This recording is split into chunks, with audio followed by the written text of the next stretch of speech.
people when they're writing, because there might be some writers in here, is that they try to tell the whole thing. But really what the special thing about writing is if you dive into the moment and you unwrap it, so that you dive into the body, and that's kind of how you do, is that then as you start writing, it starts writing itself, and you start seeing things and smelling things and hearing things, and you're like, oh, I didn't think about, you know what I mean? And it's really fun, because it's like imagination, but it's grown-up imagination. You know when you're little and everybody's like, oh, let's play house, or let's play princesses, or let's play whatever, you know, and you really see it all, like, you know, I had a little piece of red plastic, and when I was little, I used to pretend it was a ruby, and that, you know, I was a merchant's daughter. Actually, I wasn't that little. I was just a little bit younger than you, perhaps. Maybe even your age. Okay, I was even your age up till. But at that point, I wasn't like walking around with it. I just kept it in my pocket, and I would pretend, because my stepdad was he was a bit challenging. He was a beater, and you know, he was a bit weird, and so I would carry this, and I would say that it was given to me by my father, my real father, and it was a ruby. Like, you know, no ruby's going to be this big, but this one was, because he was so fancy, and someday he was going to come back and get me and save me from, because we had to work. We had a very challenging. I forgot to bring my book in. It's in the trunk of the car, but we had an interesting life.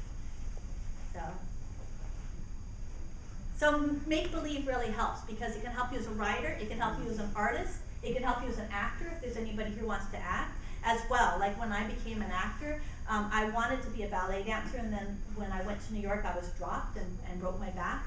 And so I thought, what do I do? And then I thought, I had danced in a movie Fame, and I thought, those actors, all they do is pretend to be somebody else, and they got paid more than the dancers. And I thought, you get paid to pretend to be somebody else? Because everybody thought we had the happiest childhood in the world, and we just pretended we did, because if we didn't, the socialist workers would come again and take us away. So we're like, oh yeah, we're happy. And I was like, nobody knows the truth of my life. And I thought, they'll pay you to pretend to be somebody else? I've been doing that my whole life. And so I was able to switch into acting very, very easily because of all that training of my childhood. So you take your challenges and you make them blessings, you know.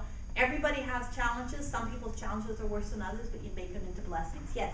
Who were you in Fame? Like, okay, in Fame the movie, I was a dancer. I was just like a background dancer. They had like 55 of them. We thought the movie was about us. When I auditioned for it, there were thousands, like maybe 6,000, 7,000 people auditioned, and everybody was what we did. There were actors in it, but that was my very first movie. It's funny, because after that I was leads in all the movies I was in. I was, you know, played opposite all kinds of really famous people, and I got nominated for an Oscar, and I won a Golden Globe, and I wore the fancy clothes and walked down the fancy carpet. And you know what the weird thing is the whole time that I was doing that and having this life where they'd have you in limos and fly you first class, and people would be like, Meg Tilly, and take your pictures, I felt like a big old faker. I felt like if anybody knew the truth about me and my life and my childhood, they wouldn't want to take my picture. But now that I'm like more open about my life and my childhood, I'm like, everybody comes from that. Everybody comes from challenge. So with Fame, that was my first movie, and I was just background action, but it was the most exciting movie of all the movies that I've ever done for me to see. Because imagine this. So I don't know if you guys have the answering machines where do your parents let you record, like, hello, we aren't here right now, please leave your name and number. Do they let you do that? Has anybody done that? Okay, so when you first do it, you're like, okay, this is going to be fun, and then you hear it, you're like, my voice doesn't sound like that. I sound so stupid. Is my voice so high? Imagine that. Or somebody takes a picture and you look at the picture and you're like, I don't look like that, right?